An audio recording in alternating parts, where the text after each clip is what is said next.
Apa sesungguhnya nafas itu? Nafas itu adalah wujud nyata keberadaan Allah dalam diri. Karena dengan kehadiran nafas kita bisa melihat, bisa mendengar, bisa merasa, bisa duduk seperti ini tuh mewah. Karena suatu saat kita tidak akan bisa duduk seperti ini lagi. Merasakan sentuhan air saja saat kita sedang cuci tangan di wastafel, bagi saya itu mewah. Karena suatu saat air akan menyentuh tubuh kita dan kita tidak merasakan lagi sensasinya. Bisa mendengar suara-suara orang, baik itu yang marah, yang menyanjung, bagi saya itu mewah. Karena suatu saat kita punya telinga dan tidak akan bisa mendengar mereka lagi.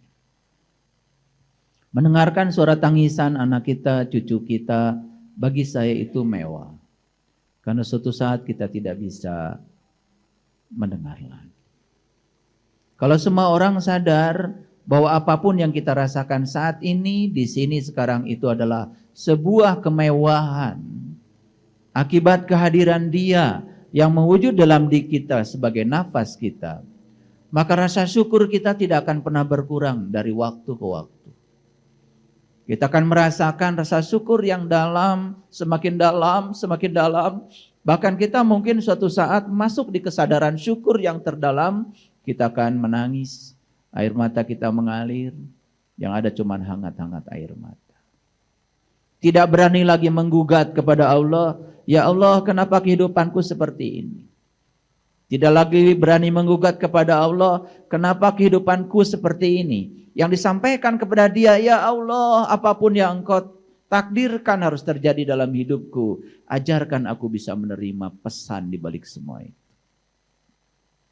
Karena hidup adalah serangkaian perjalanan untuk dijalani agar kita paham. Ini adalah sekolah yang sangat mahal. Kehidupan ini adalah laboratorium yang sangat mahal. Dan banyak orang yang kemudian meluangkan waktu dalam kehidupan hanya untuk hal-hal yang tidak berguna. Oleh karena itu, mari kita penuhi dada kita dengan rasa syukur yang dalam. Dan kita sadari kita bisa duduk, bisa bernafas, bisa melihat, bisa mendengar, bisa merasakan energi lembut yang mengalir di seluruh sel dalam tubuh kita.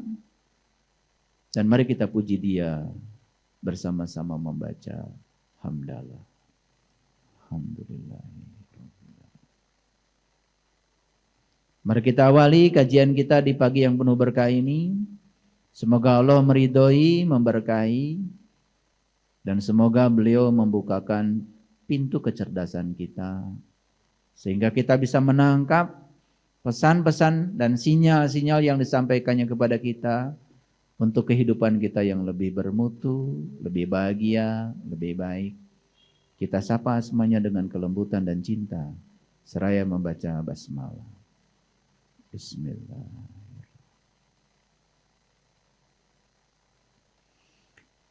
Membacakan bismillah dan alhamdulillah dengan kesadaran penuh, itu nilainya dahsyat. Tapi kalau kita membaca bismillah dan alhamdulillah sekedar menggugurkan kewajiban supaya kelihatan lebih religius, ya nggak ada arti. Bagi orang yang bertanggung jawab, ketika dia mengucapkan bismillah atas nama Allah, kesadarannya akan muncul. Ketika saya mengatakan atas nama Allah, berarti saya harus mewakili sifat-sifatnya. Saya harus bekerja atas nama Dia, untuk Dia, bukan untuk kepentingan saya. Itu saja disadari sudah sangat luar biasa. Para sahabatku, hari ini saya akan berbicara sebuah topik yang sangat sederhana. Topiknya adalah jangan berhenti bertanya. Keingintahuan memiliki alasan tersendiri untuk ada. Karena keingintahuan ini adalah berkah. Keingintahuan ini adalah anugerah.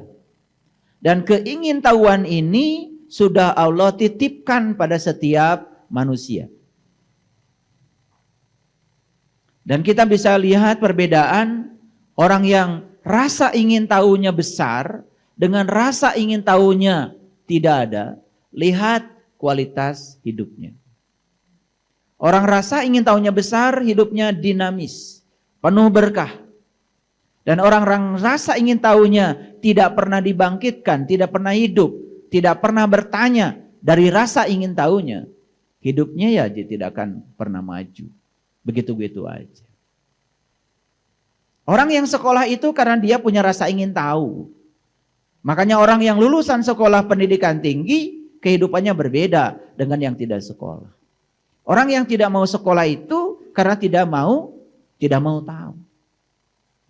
Tapi lucu sekali, sudah bayar sekolah mahal-mahal, tetapi tidak punya rasa ingin tahu. Lebih lucu lagi. Dan sekarang untuk menjawab rasa ingin tahu kita, sebetulnya nggak perlu sekolah bahkan. Karena sumber informasi begitu mudah kita dapatkan dimanapun. Ayo, mau belajar apa? Mau belajar bikin marangi jengkol saja, sudah ada petunjuknya. Mau bikin sup, mau sup iga, mau sup ayam, mau sup ikan, mau sup sehat, ada resep. Apa yang tidak bisa? Jadi sebetulnya kalau kita ingin hidup kita bermutu dan berkualitas, maka satu saja, rasa ingin tahu yang menggebu-gebu dalam diri kita itu jangan pernah dibunuh. Dan semua peradaban berasal dari rasa ingin tahu yang tumbuh. Semua peradaban dimulai oleh satu pertanyaan. Dan saya sering mengatakan, siapapun yang melemparkan pertanyaan kepada semesta, seperti seorang nelayan yang melemparkan kail berumpan ke laut. Ada harapan dapat ikan. Bahkan saya sering mengatakan berulang kali dalam kajian-kajian saya, siapapun yang selalu melemparkan pertanyaan ke semesta, maka semesta akan menitipkan jawabannya bagi dia. Dan jawaban hanya akan dititipkan kepada mereka yang bertanya. Dunia pendidikan di seluruh dunia itu mengalami transisi, mengalami inovasi. Sehingga model-model pembelajaran di dunia pendidikan seluruh dunia yang diusung itu namanya PBL.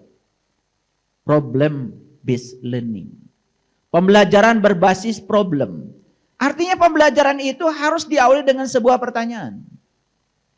Dan kalau tidak ada pertanyaan, tidak ada kegiatan apapun yang bisa dilakukan di kelas untuk menjawab pertanyaan. Makanya dalam dunia pendidikan yang namanya pembelajarannya 3 aja. Pendahuluan, bertanya.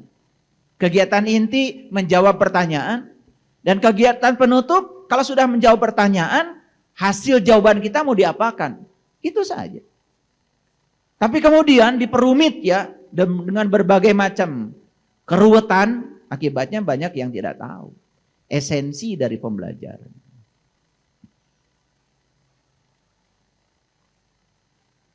Semua ilmuwan menemukan penemuan itu berasal dari pertanyaan.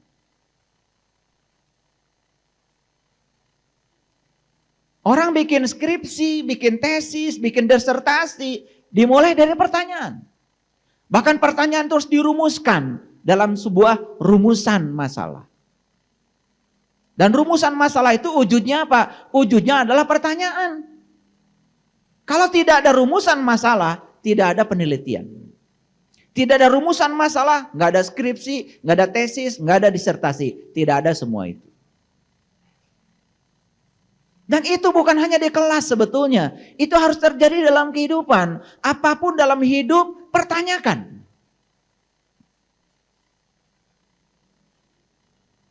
Dan saya dari kecil semua mempertanyakan.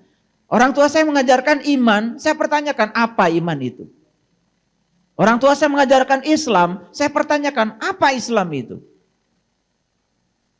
Orang tua saya mengajarkan kiamat. Apa kiamat itu? Saya pertanyakan.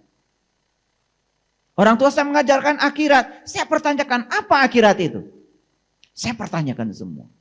Dan ternyata begitu dipertanyakan semua yang dipertanyakan itu akan mewujud menjadi aliran jawaban.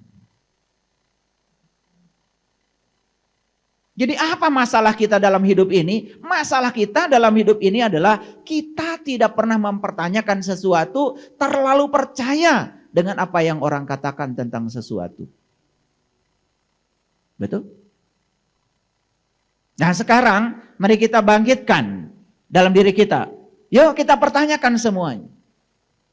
Waktu saya diajarkan rukun iman, iman pada Allah. Saya pertanyakan gimana caranya supaya saya bisa iman pada Allah.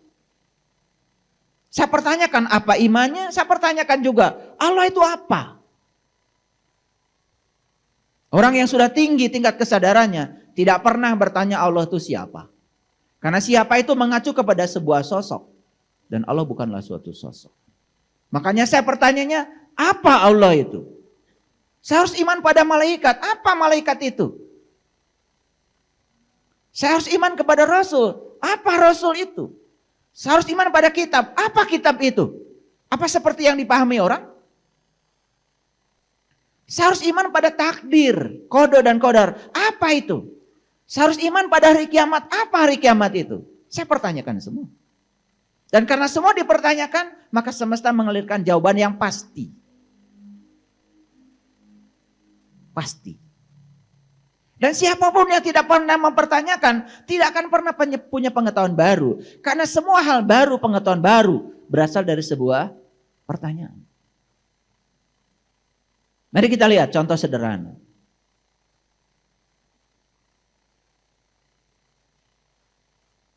Seorang ilmuwan mempertanyakan, yang sederhana saja. Mengapa air itu bisa melarutkan gula? Mengapa air itu bisa melarutkan garam? Dan kenapa air itu menjadi pelarut yang sangat baik? Pertanyaan bukan? Pertanyaan. Karena ada pertanyaan mereka melakukan penyelidikan. Akhirnya ketemu, oh ternyata air itu molekulnya adalah H2O. Ternyata air itu disusun oleh atom H dan O. Ada 2 atom H dan 1 atom O. Ditemukan lebih lanjut lagi, oh ternyata air itu pusat muatan positif dan negatifnya itu tidak selalu berada di satu titik. Oh ternyata air itu merupakan molekul alami yang sudah terpolarisasi secara alami. Tanpa medan listrik, tanpa medan magnet, dia sudah mengalami polarisasi. Apa akibat terpolarisasi? Akibatnya molekul air itu menjadi molekul yang sangat aktif. Karena dia molekul yang sangat aktif, maka molekul air itu terus bergerombol. Karena dia bergerombol tidak pernah diam. Apapun yang dilarutkan pada air, mudah larut dalam air. Jadi bermula dari satu pertanyaan sederhana. Terus dikembangkan, terus dikembangkan, terus dikembangkan, terus dikembangkan. Sampai akhirnya, kalau molekul air bergerombol, ada apa dengan molekul air? Ilmuwan terus bertanya, oh kalau dia bergerombol, berarti dia memiliki energi. Karena setiap yang bergerombol, pasti menyumbang energi. Bagaimana kalau energi itu kita bisa curi dari air yang sedang bergerombol? Gimana caranya? Kemudian orang berpikir, ketika fisika sudah memasuki pada etapa baru yang namanya fisika kuantum, segala sesuatu dipandang sebagai gelombang, sebagai energi, sebagai frekuensi, sebagai vibrasi. Apa yang terjadi di situ? Orang mulai memahami, oh jangan-jangan untuk memecahkan gerombolan air ini perlu dikasih energi. Maka orang mulai berpikir, gimana kalau kita kasih gelombang? Gelombang dengan frekuensi berapa? Panjang gelombangnya berapa? Kecepatan berapa yang bisa memecahkan gerombolan air? Diselidiki terus, ketemulah yang namanya gelombang pendek, microwave. Bukan sekedar itu, dia menemukan panjang gelombang berapa yang bisa merontokkan gerombolan air. Ketemu panjang gelombangnya sekian meter. Diciptakan alat namanya microwave. Setelah diciptakan alat yang namanya microwave, sekarang kita menikmatinya. Masukkan makanan yang mengandung air ke dalam microwave. Pencet. 2 menit, 3 menit, makanan kita sudah panas gara-gara ada air. Jadi semua pertanyaan itu akan berujung pada peradaban. Setiap pertanyaan akan berujung kepada penemuan. Dan penemuan dimulai dari sebuah pertanyaan. Jadi kalau orang tidak pernah bertanya, jelas tidak akan menemukan apapun dalam kehidupan. Yuk, betapa enaknya ya pagi-pagi sarapan, ingin rotinya panas, ingin buburnya panas, ingin sayurnya panas, tinggal buka microwave, kemudian kita masukkan, pencet, 2 menit, 3 menit, sudah panas. Pernah nggak kita bertanya, kenapa orang bisa menciptakan alat seperti ini? Pernah nggak kita bertanya, kenapa orang menciptakan laptop? Pernah nggak kita bertanya, kenapa orang menciptakan infocus? Kita semua abai dan tidak pernah bertanya. Yang terdekat saja. Kenapa Anda bisa melihat? Kenapa Anda bisa mendengar? Kenapa Anda bisa bicara? Yang sederhana itu saja sudah lewat. Tidak ada pertanyaan. Apa yang terjadi? Kita akhirnya hidup dalam keadaan jauh dari kesadaran. Jadi seperti robot saja. Hanya menjalankan mekanisme tertentu tanpa kesadaran. Jangan-jangan kita sekarang ini sudah kehilangan kesadaran. Semua sudah jadi robot. Hanya menjalankan aktivitas tertentu tanpa kesadaran. Sholat 5 waktu sudah kayak robot tanpa kesadaran. Wudhu sudah kayak robot tanpa kesadaran. Semua tidak pernah dipertanyakan.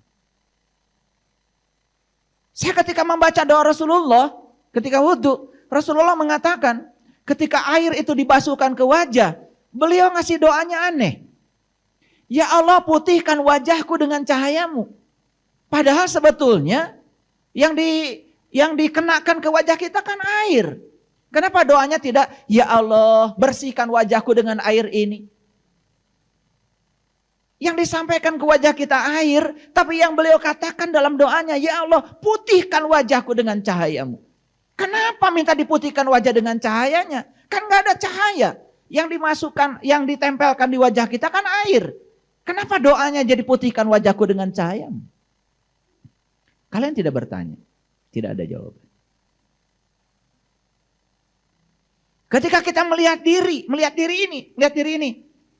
ini. Dari ujung rambut sampai ujung kaki, saya pertanyakan. Kenapa yang seperti ini disebut manusia? Dan kenapa bentuk manusia kok beda dengan gajah, beda dengan harimau, beda dengan semut? Untuk apa Tuhan menciptakan tubuh ini seperti ini? Tidak mungkin sekelasnya beliau itu tidak merancangnya dengan penuh rencana. Apalagi ketika kita dibimbing oleh Al-Quran. Quran mengatakan, huwaladzi yusawwirukum fil arham kaifa yasha. Dialah Tuhan yang telah menciptakan segala sesuatu dengan penuh rencana. Kalau dia menciptakan sesuatu dengan penuh rencana, harusnya pertanyakan, kenapa jari saya kok tidak sama panjang?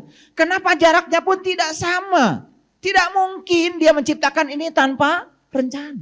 Apa rencana beliau dengan semua ini? Karena saya pertanyakan, saya mendapatkan jawaban dari semua. Dari ujung rambut sampai ujung kaki, ternyata semua itu luar biasa. Semua penuh dengan rencana. Jadi kenapa saya bisa baca data karma seseorang? Karena saya mengawali semua dari pertanyaan. Kenapa wajah manusia berbeda? Dari situ aja pertanyaan. Coba, kita melihat wajah-wajah berbeda. Pernah bertanya? Enggak pernah bertanya. Makanya tidak ada jawaban bagi Anda yang tidak pernah bertanya. Tapi kalau kita pahami, kenapa Tuhan menciptakan wajah-wajah berbeda? Model manusia semuanya sama. Saya tidak berbicara cantik atau ganteng, itu soal selera. Tapi modelnya sama. Telinga kita ditaruh di sini. Mata kita ditaruh di sini, semuanya sama. Cuman ada yang telinganya lebar, sempit, itu perkara lain. Ada yang matanya belotot, kemudian ada matanya sipit, itu perkara lain. Tapi modelnya sama. Dari situ saya dapat jawaban. Ternyata apapun keyakinannya, apapun agamanya, dengan melihat model manusia yang sama, sebetulnya jalan menuju Tuhan itu untuk setiap manusia sama. Tetapi ekspresi setelah dia sampai kepada Tuhan, yang namanya ibadah syariat, kemudian berbeda-beda. Di Quran sendiri Allah mengatakan, di setiap zaman yang namanya ibadah syariat itu beda. Syariatnya Nabi Adam sampai Nabi Muhammad syariatnya berbeda. Tapi yang disembah bukannya Tuhan yang sama. Ini yang pernah haji. Kalian yang haji 2 kali. Agak berbeda waktunya. Dulu lempar jumroh, itu kan ada kayak sumur begitu. Kemudian di tengahnya ada pilar. Dan pilar itu yang dilempari. Dan kenapa dirubah sekarang? Tidak melempari pilar segitulah. Dan kenapa sekarang jadi melempar dinding, tidak melempar pilar itu? Karena setelah dicoba, ternyata madorotnya banyak. Ini bentuknya lingkaran, yang ini pilar. Dan kita anggap setan itu ada di pilar itu, bukan? Yang sini bernafsu sama setan, kemudian melemparnya kuat sekali. Puh! Ternyata batunya kena kening yang sebelah sana. Yang sebelah sana kan lebih nafsu lagi. Ambil batu lebih gede lagi. Puh! Gitu. Akhirnya terjadilah lemparan-lemparan batu antara setan dengan setan.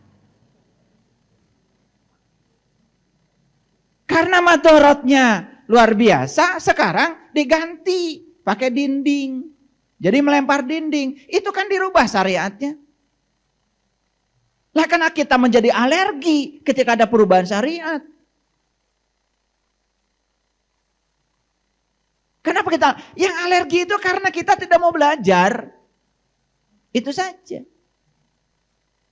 Paham maksud saya? Ini contoh saja. Karena saya harus kasih contoh supaya ngerti.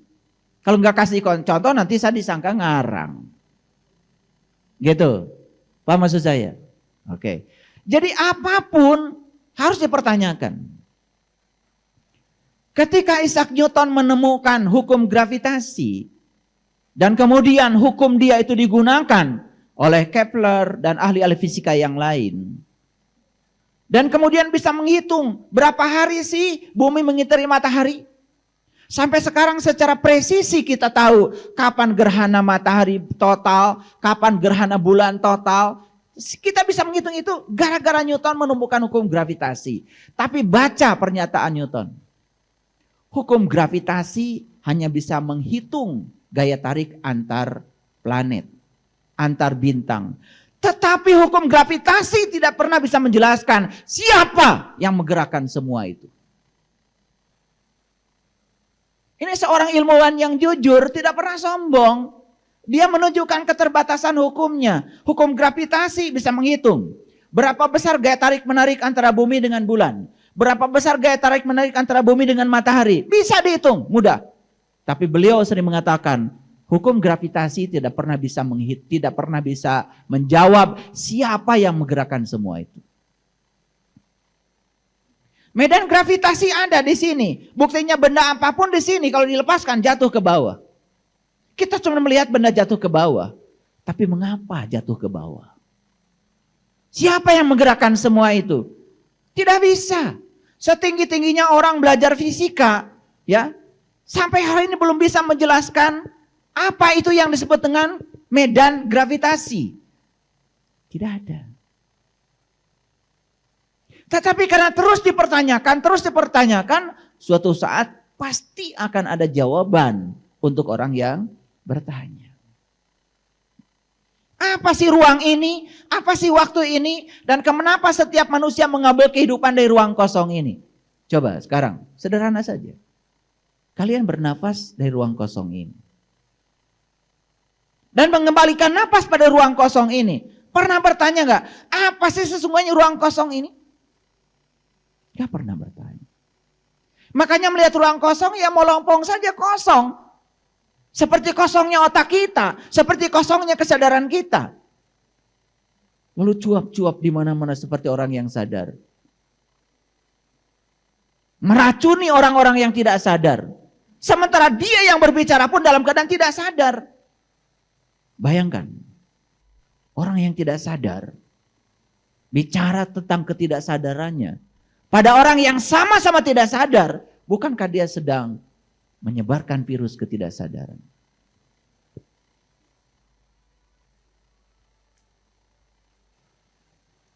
Coba. Orang menceritakan nanti di akhirat begini, begitu, begini, begitu. Dia sendiri belum pernah ke sana. Dan lucunya, kita pun ikut percaya. Bukankah percaya itu harus ada bukti?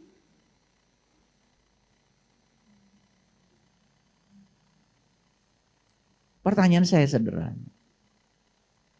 Tunjukkan pada saya, ada nggak Nabi dan Rasul yang menyembah Tuhan dari kecil seperti kita tanpa mempertanyakan dulu siapa atau apa Tuhan itu? Nggak ada. Nabi Muhammad sendiri baru menyembah sama Tuhan itu kan setelah Isra Mi'raj. Mempertanyakan dulu.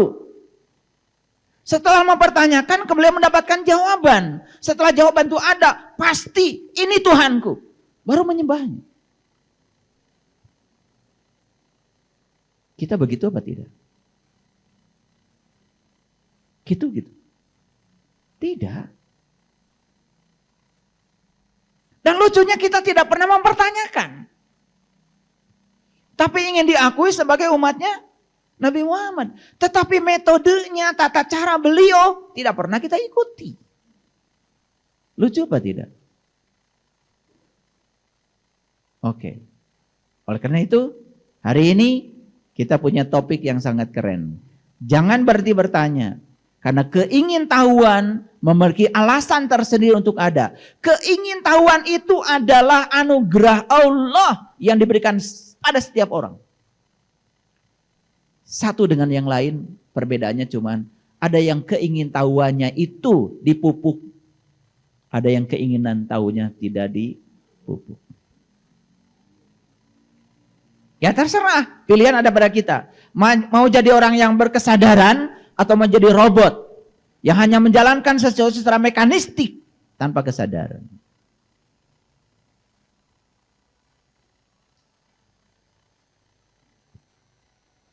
Apa sesungguhnya rasa ingin tahu itu? Rasa ingin tahu atau sering disebut dengan keingintahuan, bahasa Inggrisnya adalah curiosity, merupakan keinginan untuk menyelidiki dan mencari pemahaman terhadap rahasia alam. Jadi apa? Rasa ingin tahu. Keingintahuan itu apa? Keinginan untuk menyelidiki dan mencari pemahaman terhadap rahasia alam. Jadi kita harus kembali lihat tadi diskusi. Allah menyatakan begini. Aku adalah suatu perbenaran yang tersembunyi. Aku ingin agar aku dikenali. Maka aku ciptakan semesta ini agar dengan semesta ini kalian bisa mengenali aku. Jadi sebetulnya semesta ini diciptakan oleh Tuhan hanya satu tujuan. Agar kita mengenalnya. Bahkan dalam bahasa diskusi Allah sendiri mengatakan fa'ahbabtu an u'rifa. Aku rindu untuk dikenal. Jadi beliau itu rindu untuk dikenal. Saking rindunya untuk dikenal, maka beliau menciptakan alam semesta ini. Jadi sebetulnya alam semesta ini ada. Tujuannya cuma satu. Agar kita bisa mengenali dia. Pertanyaannya. Ada nggak rasa ingin tahu yang dalam untuk tahu rahasia semesta ini? Ada?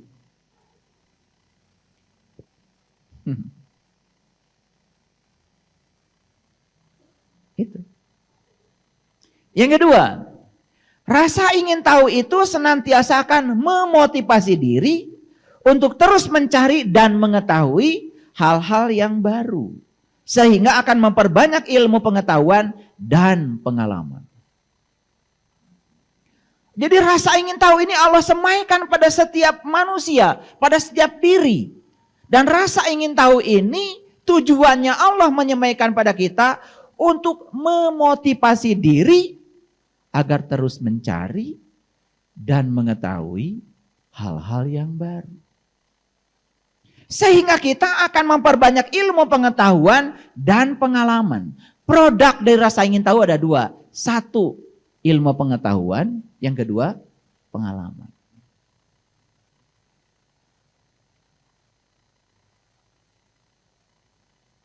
Makanya setelah Al-Fatihah, surat kedua kan Al-Baqarah. Al-Baqarah dimulai dengan apa? Alif, Lam, Mim. Dibacanya Alif, Lam, Mim. Kalau saya ditanya, apa sih artinya Alif, Lam, Mim? Jawaban saya sederhana. A, La, Mi.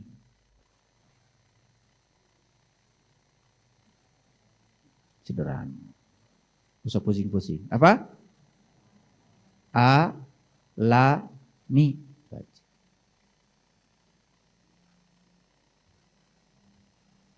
Karena siapapun yang mengalami pasti paham. Dan siapapun yang belum mengalami tidak akan paham. Leluhur kita sudah mengatakan malam yazuk lam yarib. Hanya yang mengalami yang akan paham. Maka belajar itu tidak cukup learning to know. Tapi harus learning to do. Harus learning to be. Anda tidak akan menjadi siapa-siapa dengan menceritakan perjalanan Nabi Musa. Anda hanya menjadi ahli sejarah. Ahli bicara. Tapi kalau Anda learning to be. Menjadi Musa. Anda akan bisa mengalami pengalamannya Musa. Pertanyaannya, gimana caranya supaya belajar itu learning to be? Ya learning to do. Tidak cukup Anda learning to know. Sekedar menjejali otak kita dengan berbagai macam hafalan. Gak penting.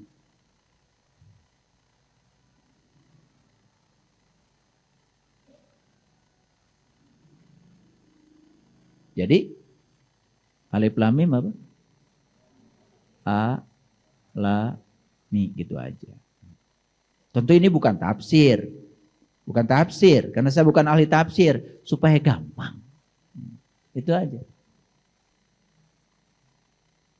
Alami Allah. Alami malaikat. Alami kitab. Alami semua. Ngerti semuanya. Dan yang sudah mengalami Allah. Dia tidak akan menjelaskan lagi Allah. Karena siapa yang sudah mengalami Allah. Sudah sampai kepada pengalaman itu. Dia tidak butuh lagi penjelasan.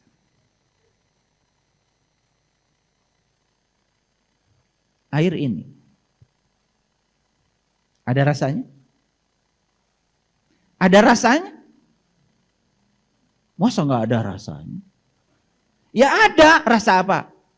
Rasa air. Gitu aja pusing.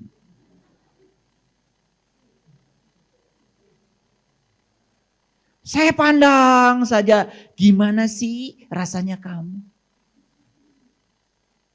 Taruh. Cari buku tentang air.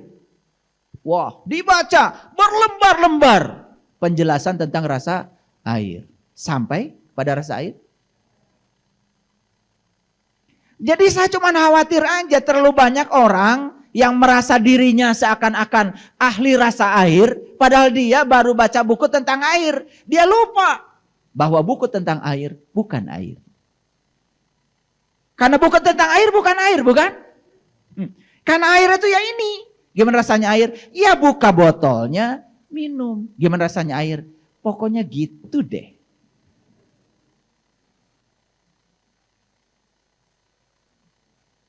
Nah kemudian ada yang bertanya, Pak, air yang Bapak minum gimana rasanya? Ya saya kasih air aja daripada saya menjelaskan repot-repot.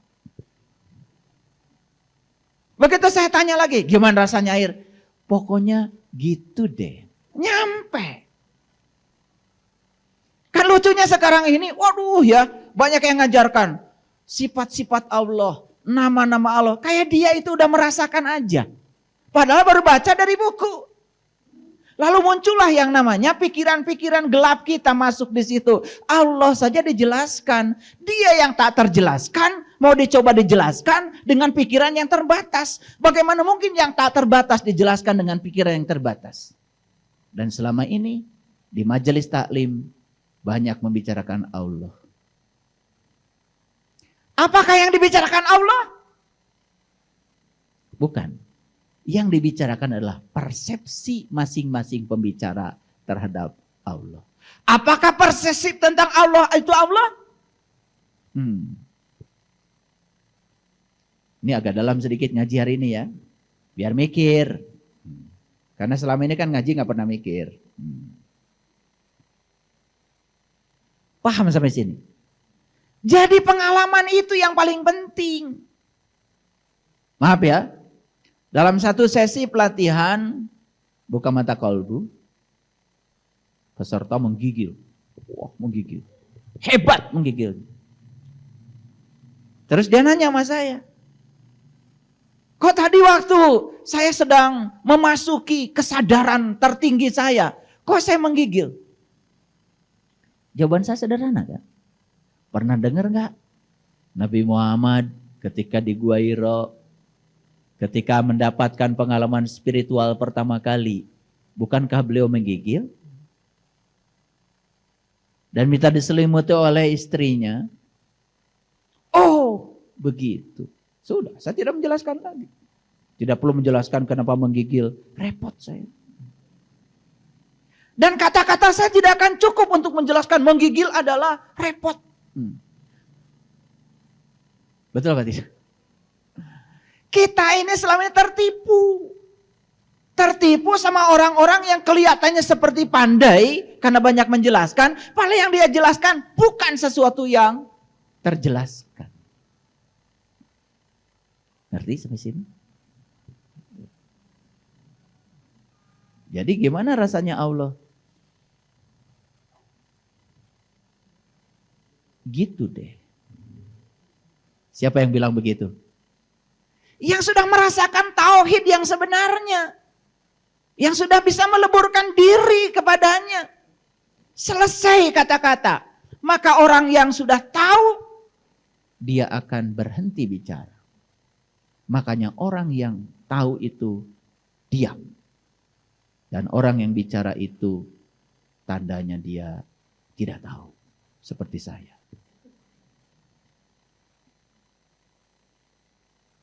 Hati-hati dengarkan saya. Karena saya banyak bicara bukan? Itu tanda saya tidak tahu. Saya inginnya pengajian ini saya duduk, saya di sini merem. Kalian juga duduk, merem. Semua yang di otak saya pindah. Itu pengennya begitu. Mau dicoba? Sudah dicoba, Ya. Lalu jamaah saya mengatakan, ayah ngomong aja berulang-ulang saya susah ngertinya. Apalagi kalau ayah diam. Ya udah akhirnya kayak gini lagi pengajiannya, saya jadi ngomong lagi. Padahal sebenarnya saya udah malas ngomong. Tapi sekali lagi yang saya bicarakan ini adalah hanya petunjuk untuk membuka pikiran agar kita sampai pada pengalaman itu. Makanya di pesantren itu ada kitab yang sangat saya kagumi. Namanya kitab Ya Walad. Nah, kitab Ya Walad itu karya Imam Al-Ghazali. Nah, kitab Ya Walad itu, walad itu anak, Ya Walad itu wahai anakku. Ternyata dialog antara Imam Al-Ghazali dengan muridnya beliau yang paling cerdas. Nah, kenapa Imam Al-Ghazali mengatakan muridnya paling cerdas? Karena dia yang paling banyak bertanya. Gitu. Jadi yang paling cerdas itu yang paling banyak bertanya. Dan apa jawaban Imam Al-Ghazali di Ya Walad itu? Itu yang saya sangat kagumi. Setiap pertanyaan yang dilontarkan oleh muridnya yang cerdas itu sama sekali tidak dijawab oleh Imam Al-Ghazali. Dan jawabannya sama. Jawabannya gini, kelak ketika amalmu sudah sampai di sana, kamu sendiri yang akan bisa menjawabnya. Besok-besok nanya lagi. Jawabannya, kelak ketika amalmu sudah sampai di sana, kamu sendiri yang akan bisa menjawab. Tapi Imam Al-Ghazali ngasih metode supaya amal itu tercapai. Ngasih metode supaya amal itu bisa dirasakan, dialami, supaya learning to do, agar learning to be. Itu seorang guru yang keren. Itu pembelajarannya namanya discovery learning. Banyak kadang-kadang yang ngomong discovery learning, cuma ujian sidang aja. Ditanya dalamannya, gak ngerti. Prakteknya pun gak ada. Jadi stop bicara hukum Newton. Jadikan siswa kita sebagai Newton. Stop bicara hukum Archimedes. Jadikan mereka jadi Archimedes. Mereka akan mengalami Archimedes. Mengalami Newton. Itu yang benar. Nabi Muhammad sabar? Nabi Muhammad sabar? Kata siapa? Ya, saya juga percaya beliau pasti sabar. Karena beliau kan sudah mencapai pencerahan. Sudah sampai kepada Allahnya. Sudah pasrah total kepada Allah. Kan sabar itu bisa menerima realitas tanpa syarat. Karena realitas itu kebenaran. Saya percaya itu. Tetapi apakah kita besok-besok menjadi sabar ketika membaca kesabaran Nabi Muhammad? Bukankah dari dulu juga kalian suka membaca sejarah Nabi Muhammad sabar? Apa kalian jadi sabar? Jujur dong. Ternyata membicarakan kesabaran beliau tidak akan membuat kita jadi sabar. Lalu apa yang harus kita pelajari? Pelajari kenapa beliau bisa sabar. Daripada bicara kesabaran beliau terus menerus. Sudah pasti beliau udah mencapai itu. Tetapi mengapa beliau sabar? Coba cari asalnya. Itu yang saya pelajari. Oh, ternyata beliau sabar itu karena apa? Beliau itu berusaha untuk mengenal Tuhannya. Sampai beliau bisa memanunggal bersama Tuhannya. Sehingga sifat Allah yang maha sabar, sifat Allah, tercelupkan ke dalam dirinya Muhammad menjadi sabar. Oh, berarti kalau saya ingin sabar, saya pun harus ngikuti metodenya beliau. Gimana caranya saya bisa memanunggal dengan Allah saya, Tuhan saya, yang lebih dekat kepada saya daripada uratan di leher saya. Itu apa tidak belajarnya? Pasti nggak begitu. Pasti nggak begitu. Yang penting kalian udah pengajian dan dapat pahala. Itu kan? Kalau ditanya pahala itu apa? Gak ngerti juga. Ya jangan-jangan kan kalian kayak gini ya. Saya pernah tanya tuh orang yang selalu nawarin pahala sama saya. Saya tanya, pahala itu apa? Gak ngerti. Diem 1000 bahasa. Padahal kemana-mana dia sudah obral itu yang namanya pahala. Tapi begitu saya tanya, pahala itu apa? Barangnya seperti apa? Tunjukkan sama saya. Bingung dia. Yang lucu itu banyak yang belum lihat barangnya, tapi percaya. Saya percaya pahala itu ada, karena itu dikabarkan oleh Allah. Falahum ajrun ghairu mamnun. Ada. Tapi lihat bahasa Arabnya. Apa pahala? Ajrun. Ajrun itu berarti zarah. Zarah itu sesuatu yang mewujud, nyata. Kalau Anda belajar ilmu, pahalanya apa?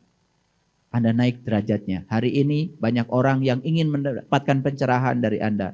Itu pahala. Pahala itu dirasakan sekarang loh, bukan nanti. Coba kalau Anda berbuat baik kepada orang lain, bahagia nggak Anda? Lah itu pahala. Anda bahagia setelah melihat orang lain bahagia. Kapan dirasakannya? Sekarang. Nanti, ya urusan nanti. Kan hidup itu di sini saat ini sekarang. Besok belum tentu hidup. Nah, rasa ingin tahu itu sering disebut kepo.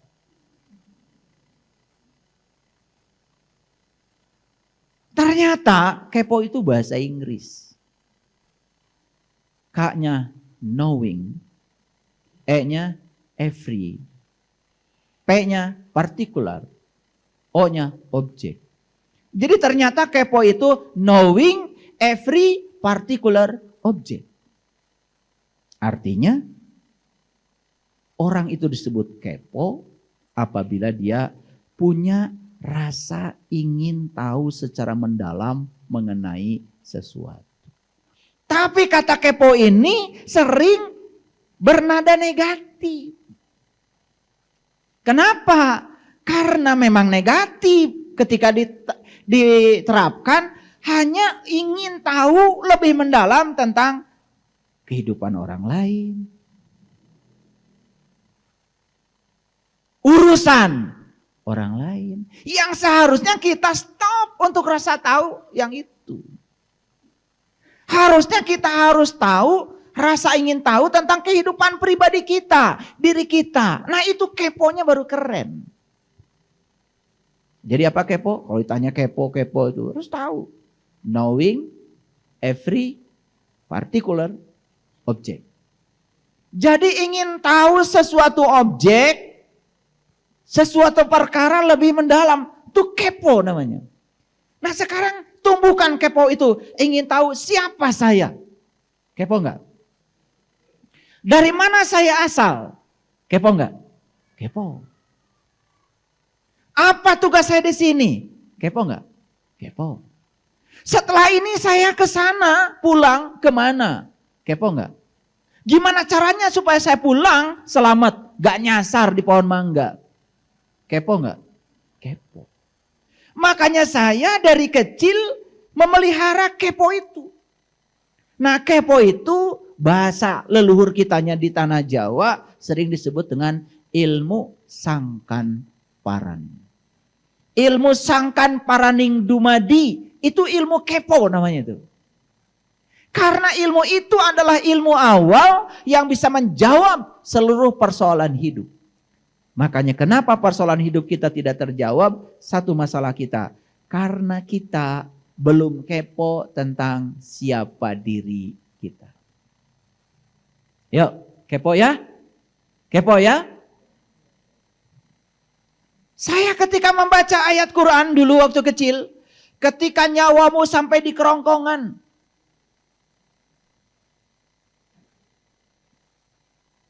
Pada saat itu seharusnya kamu melihat. Aku lebih dekat kepadamu. Tapi mengapa saat itu kamu tidak melihat? Falaula idza balagatil hulqum. Wa antum hina idin tangdurun.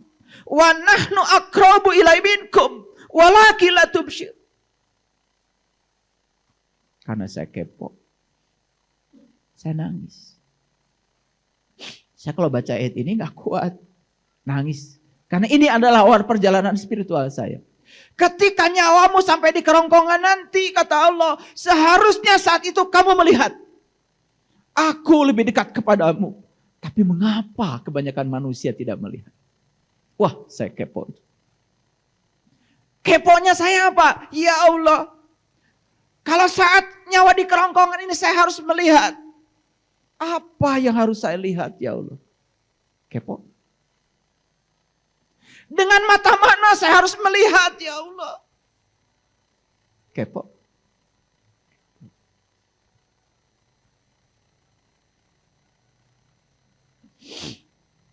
Kepada siapa saya harus belajar agar saat itu saya bisa melihat? Kepo. Kalau saya tidak bisa melihat ya Allah, bagaimana nasib saya saat itu? Kepo. Karena kepo itulah kemudian saya menangis. Saya takut dengan kematian dan saya berguru, terus berguru. Mencari tahu. Saya tanya kepada si A, nanti kalau saya mati nanti gimana caranya saya supaya bisa melihat? Saya malah dimarahi, dimurtad-murtadin. Saya tanya kepada si B, nanti kalau saya mati, kata Allah saya harus melihat. Apa yang harus saya lihat? Malah saya dibilang musyrik, dibilang kafir, dibilang sesat. Itu jawaban yang saya dapat. Dan kemudian saya berhenti mencari. Saya protes habis kepada Allah. Dan saya minta dijawab oleh beliau sendiri. Karena beliau bersama saya lebih dekat kepada saya daripada urat nadi leher saya. Karena kalau bertanya keluar jawabannya sama. Begitu. Saya disanggap salah. Saya dianggap murtad, saya dianggap sesat. Padahal itu pertanyaan yang sederhana. Kan itu pertanyaan lahir dari Quran. Kata Quran, ketika nyawamu sampai di kerongkongan nanti, saat itu kamu harus melihat. Padahal ketika mata ini tertutup, ketika sakaratul maut saya saksikan, tidak ada yang bisa melihat dengan ini. Berarti Allah sedang menunjukkan kepada kita, aku akan kasih satu penglihatan lain kepada kamu. Maka di Quran surat Ar-Rahman Allah mengatakan, ada dua penglihatan yang aku berikan kepada kamu. Satu penglihatan lahir, satu penglihatan batin yang disebut dengan penglihatan kolbu, penglihatan jiwa. Kalau matamu masih tertutup sampai kau mati, maka kamu akan mati dalam keadaan tertutup.